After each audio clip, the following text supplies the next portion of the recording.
Bonjour, c'est vendredi, je suis de retour, puis aujourd'hui, je veux garder ça le plus positif possible.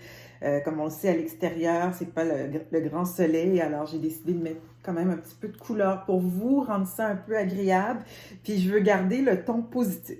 Pour ceux qui me connaissent, j'ai tendance à être optimiste, parfois même quand c'est pas réaliste, mais j'aime ça être optimiste. Je crois qu'il faut trouver un moyen dans la vie quand même pour rendre ça agréable, puis quelles que soient les circonstances externes, ben, à l'intérieur de soi, on peut toujours trouver un peu de joie.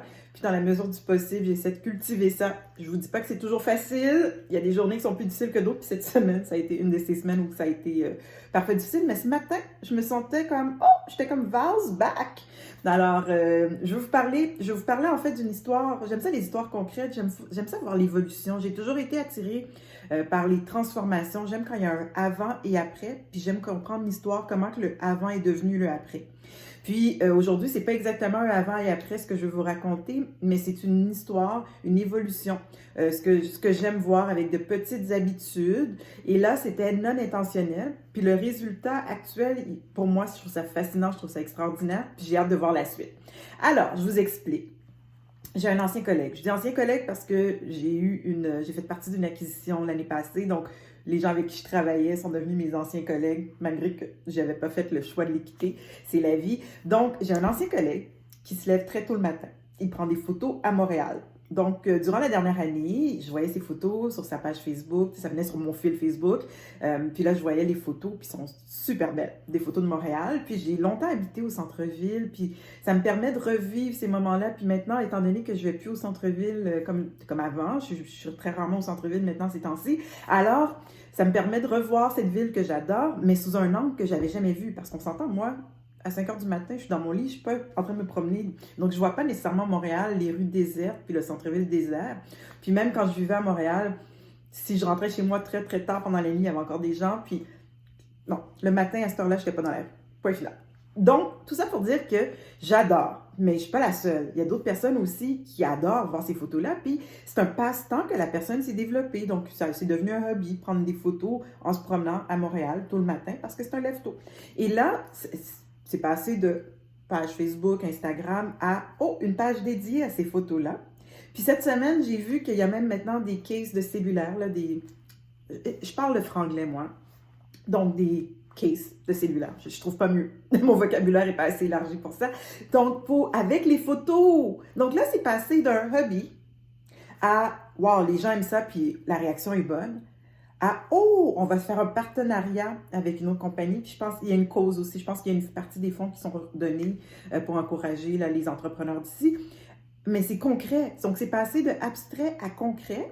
Puis personnellement, j'ai hâte qu'ils vendent des versions qu'on puisse avoir chez soi, parce que par respect de son talent, j'attends que ça soit officiel pour pouvoir justement l'acheter. Puis j'ai hâte, puis c'est le fun, puis c'est exactement de ça que je parle. Quand je dis des micro-habitudes, il y a des micro-habitudes parce qu'on a l'intention, on veut, c'est conscient, mais il y a aussi la partie non consciente où est-ce qu'on a un talent, on l'exploite. Les gens nous font réaliser que, oh, notre talent vaut quelque chose. Mais dans le sens que c'est un talent qui est quand même nice, puis c'est apprécié des gens. Puis ça peut évoluer. Puis qui sait qu'est-ce que ça peut devenir?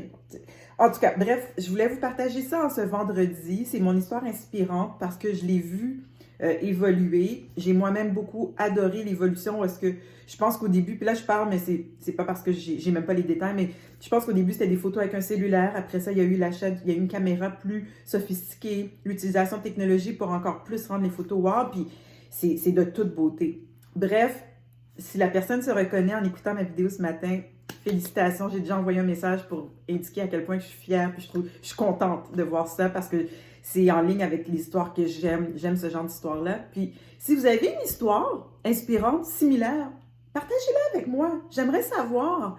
J'aime ces histoires-là, je veux vous entendre.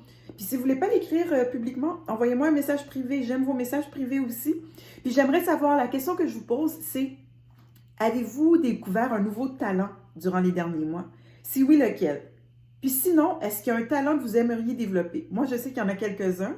Puis je sais que par talent, je ne veux pas dire que vous devez être Picasso.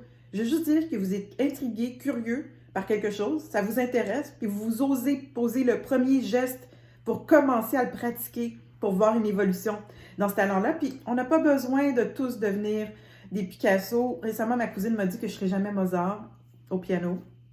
Oh well, c'est pas grave, mais c'est de pouvoir dire que sur notre bucket list, on peut faire un check. J'ai essayé de faire ça, puis ça me rend heureuse, ça me donne du plaisir. Je veux vous entendre, parlez-moi, et sur ça, je vous souhaite de passer une bonne fin de semaine.